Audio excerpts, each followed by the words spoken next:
Good morning, evening, and afternoon, everybody. Welcome back for another Red Deck Wins video. We have a pretty good opening hand here. We'll keep it on the play. Get Zergo out there. The double Zergo, not my favorite thing in the world, but, removal is a thing, so we may be able to find use for our second Zergo. Anyway. See what the opponent is up to.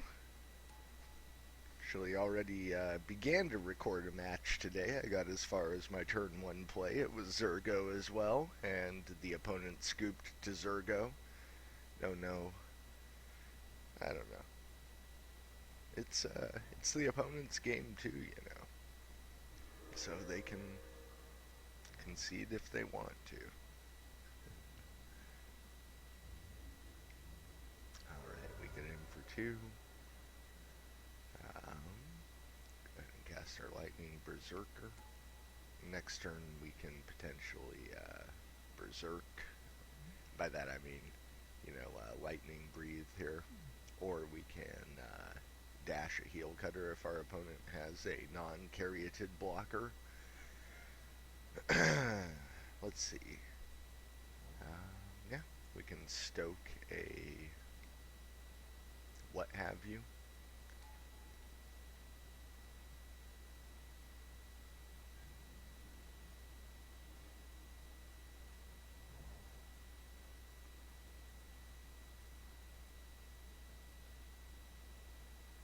So I think here we go ahead and just attack. Opponent will probably not block, but if he does chump the Berserker, we're happy to make that trade because he's probably, trying to ramp out some big dragons or whatever. So we'll just get him to 17 and play Eidolon. And then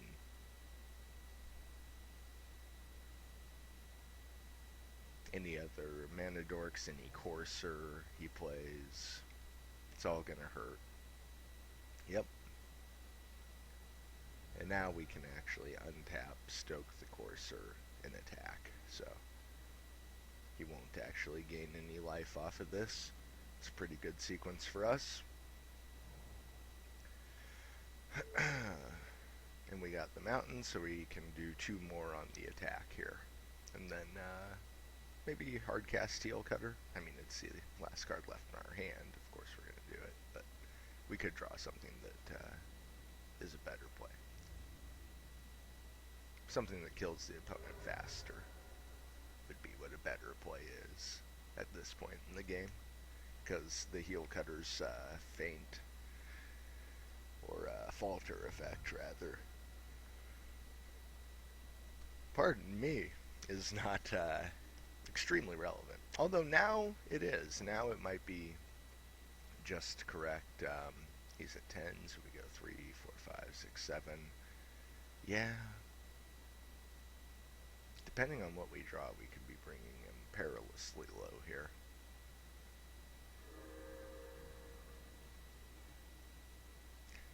So that's what so we can heel cut and do 7, 8, 9, bring him to 1, see if he feels like conceding.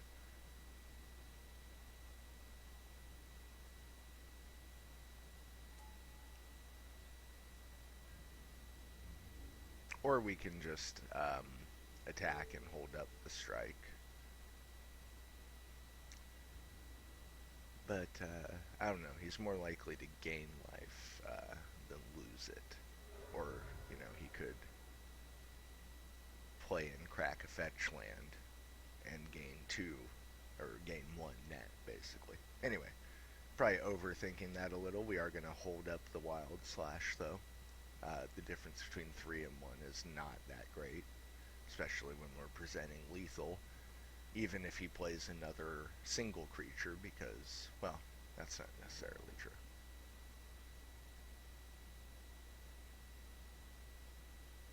I was going to say we'd be presenting lethal, but he can block the Heel Cutter with a hypothetical second blocker, and then he would, he'd still take 4.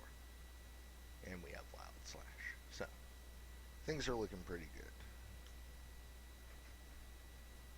Okay, so against our green-red dragons slash devotion friend, we are going to go ahead. Um, well, we didn't see like Pelucranos or any other really juicy targets for roast. Maybe hard to predict. A bathe is never bad. We like doing 4 damage to creatures. But other than that, I think we just run it back here.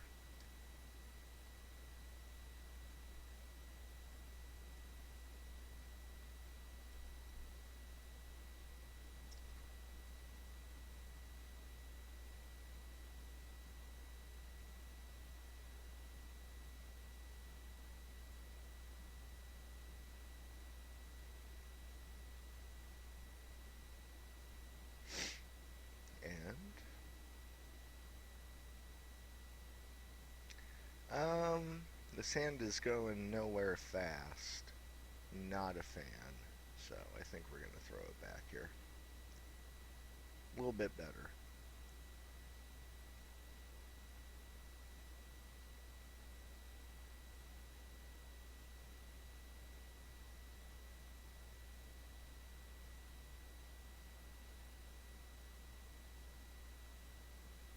So with this hand, we can go turn 1 Lightning Berserker, turn 2 Swift Spear, attack into his empty board after a couple tap lands, ideally. And then look at drawing a mountain and go from there. And our opponent's on a mold of 5. It is worth mentioning. So, this may be a quick game, or it may be that mold of 5 where you say, and I did that on a mold to 5. We'll see. But yeah, I think our mold decision was proper. Okay, so this is good because, well, I should say Wild Slash was a good turn 1 draw, especially since he had the elf there. Because now we get to really swing the tempo of the game by removing his turn 2 elf. He didn't have a turn 2 land drop, so things are not looking good on the other side of the table. Things are looking very good over here. He kept the old 5 land 2 elf hand. Come on, draw me another burn spell. Nope, not meant to be. We'll see if he chumps the Berserker. If not, we'll go up top for 4. Okay.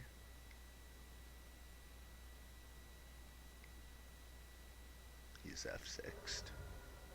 So for 5 damage coming through. Next turn we siege. And, yeah, hopefully stay ahead. Oh man, Scouring Sands or Arc Lightning would have been a superb draw here. A lot of lands, but can't really complain about that. Do cons. Dragons might be good, but we only have 2 creatures, so it's really only representing 2 damage. He can, wow, okay, didn't chump the Lightning Berserker, probably because we weren't representing that much damage with it. But we have gotten our value out of Lightning Berserker, so we can just kind of throw it into the maw here. Oof, alright. Well, he can Genesis Hydra for 1. Sorry, it's not. Okay, so he gains 1 off of his foothills, as you do. Yeah, give me that card. Okay.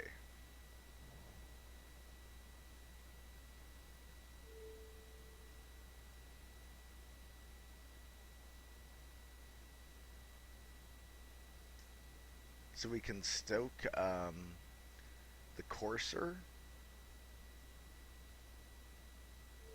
which I think is what we want to do here.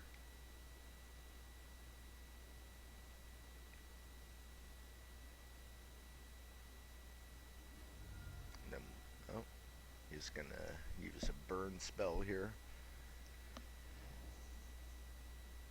Or just maximize his life gain before the courser dies. He fetched a forest, so I don't think he has removal. He just wanted to go to whatever.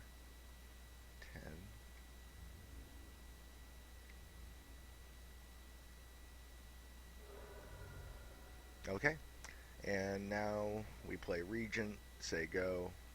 He untaps, plays a 5-drop, like Genesis Hydra for 2. That's a good one. Good 4-drop.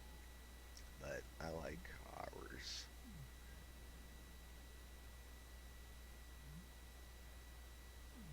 Interesting. Okay. So we will do that. And play Regent and say go.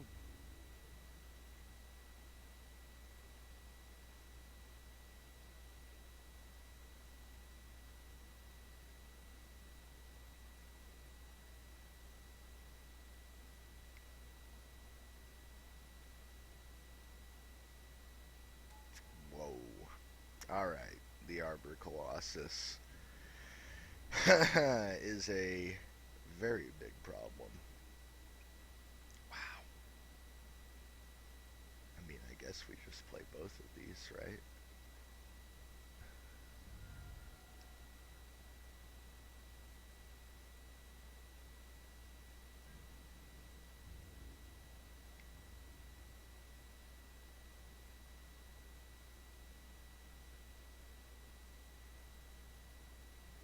Oh, I wanted to pump the F6 was not a wise decision. Okay. Oh, a little bit of a misplay there. I'm not terribly concerned. I think our opponent is limited in his options here.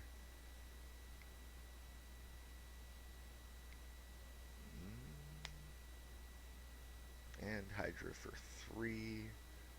And gets another elf.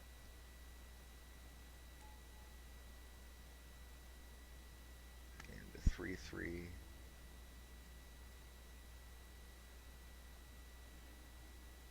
Oh, thank you. There we go. And we stoke. Alright. That's it. We beat up on Green-Red Devotion. It was fun.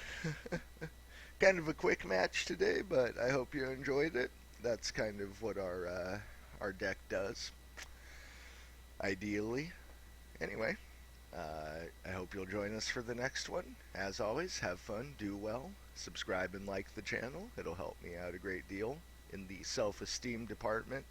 I don't know. Alright, we'll catch you next time.